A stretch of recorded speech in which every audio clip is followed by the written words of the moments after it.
We are talking today with John Perkins. He is author of the new book, Confessions of an Economic Hitman. John, thank you for spending time with us today. It's great to be here, Mike. Thank you for having me. Start out and tell us, what was the motivation in writing your book, Confessions of an Economic Hitman? 9/11 was the motivation. I'd put off writing this book for a long time. I was sworn to secrecy. I'd been bribed not to write it. I'd been threatened when I tried to write it earlier. And I'd postponed it. I'd put off writing it until 9/11. And when 9/11 happened, I knew this story had to be told. It has to get out there. Most of the American people are totally unaware of what really goes on with our foreign policy, of what our banks and corporations are doing around the world, of the way we're building empire, and of the way we're irritating people. We're creating a lot of enemies around the world.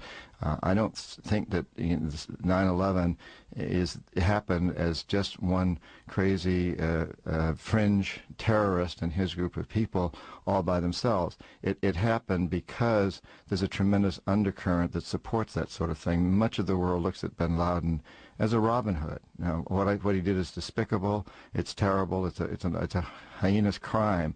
But the fact of the matter is, a lot of the world looks at him as a good guy because he's taking on the empire as they see it.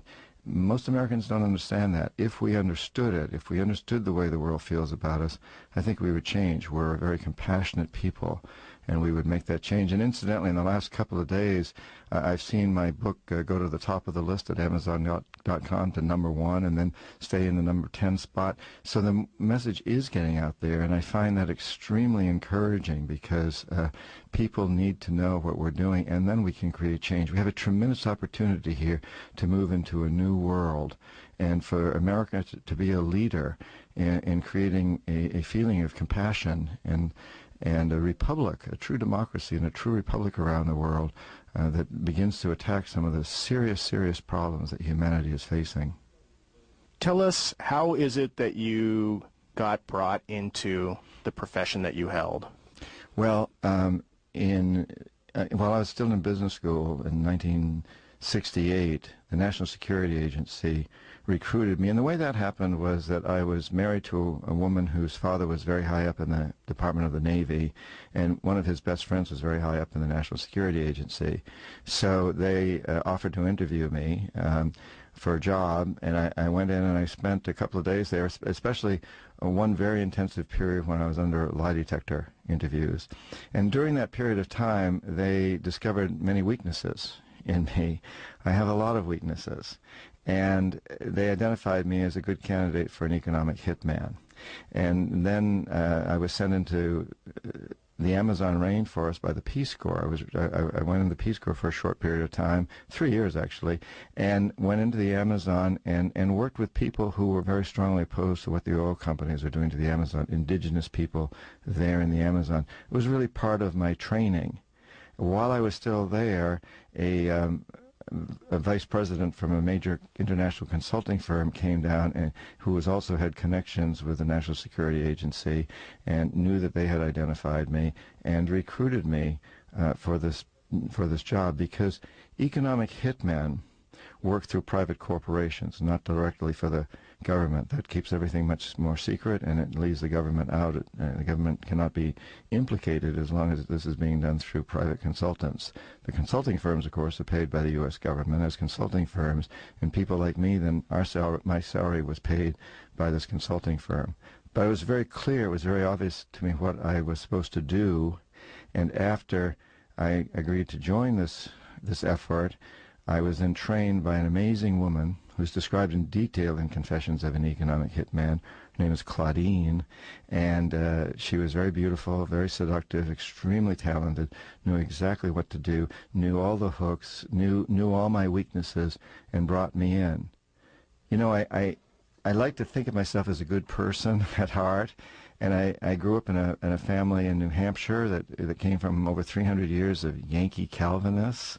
We have very strong moral values, very principled, and I think I'm a really good case in point of how the system can seduce you, how there's three very powerful drugs in our lives these days: sex, money, and power. And I was seduced by all three of those. So when you went into the Peace Corps, was that your own idea, or were you nudged in that direction? Well, I'd been recruited by the National Security Agency, and while I was still in business school, I happened to go to a Peace Corps recruiting speech, and was quite taken by the recruiter. And I, as I mentioned, grew up in rural New Hampshire. I come from a long line of Yankees who killed Indians and made love with Indians and created children with them. And I'd always been fascinated by the Abenaki tribe, which I have a little bit of blood from, and always fascinated by Indian lore. And so as I heard this Peace Corps recruiter speak afterwards, I went up to him and I said, is there any possibility if I joined the Peace Corps of going to a place like the Amazon and living with people who live as our indigenous people did here 200-300 years ago? And he said, absolutely. Nobody wants to go to the Amazon. If you volunteer for that, I think you'll be sent there. And then I called this man who had recruited me at the National Security Agency, and I told him about this and told him I was torn because I wanted to go to the NSA, but I also was intrigued by this. He said, go. We'll make sure that you get into the Amazon. He said, that's where all the action is. These are the people who are opposing our oil companies. We need the Amazon for oil. This will be a great experience for you. When you come out, you can work for us. And it was while you were down there that one of the representatives from the company that you would be working at showed up? Right. I'd been there about 2 years. I was. It's a 2-year assignment in the Peace Corps, but I'd extended for a third year because I really enjoyed it.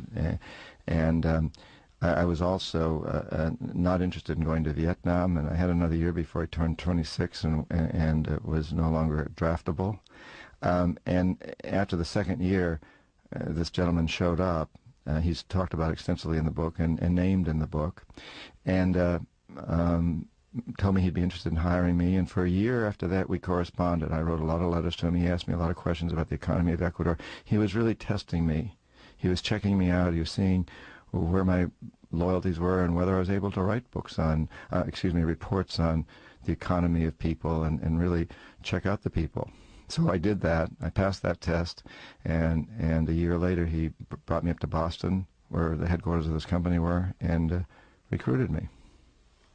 But you had no sense of that at the time, that he was feeling you out for a potential job, or? Oh yes, I certainly had an inkling of that. Yeah, it was very exciting to me to think that this was going on, because after all, when I talked to the man from the National Security Agency who originally arranged for my interviews and told him of my desire to go in the Peace Corps, he encouraged me. He was the one who said, you can always come to work for us afterwards. So I had a real strong sense that that's what was going on. Okay, so you then came back and you joined this company, Chas T. Main? Correct. And we called it Charles. It was spelled C-H-A-S, but Chas T. Main, we usually called it Main just for short. Right. Big. We had about 2,000 employees in Boston. It was what's called a closely held corporation, which means basically a partnership. About 5% of these 2,000 employees owned the company. They were what we call partners. And I became one of those eventually. I became chief economist of that firm, and I ended up having roughly 50 people working for me over time. And what type of work does that company do? Well, interesting. The company called itself an engineering construction firm, and we never did any real construction. We never owned any equipment, and in fact we prided ourselves on saying we're objective. We don't need to go into countries and tell them to build big systems because we don't gain anything from it. We're not like Bechtel or Halliburton, Stone & Webster, any of the big construction companies. We don't do that. But the fact of the matter is, our job was to convince other countries to take very large loans, and then to convince the World Bank and other such organizations to give these countries huge loans, let's say $1 billion, to Ecuador, to build big infrastructure projects, power plants and transmission lines and distribution systems, ports, highways, industrial parks, things that didn't benefit anybody except the very wealthy people in those countries, who were quite corrupt, and we corrupted them. So our job was to convince, let's say, Ecuador to accept $1 billion loan, convince the World Bank to give Ecuador $1 billion loan.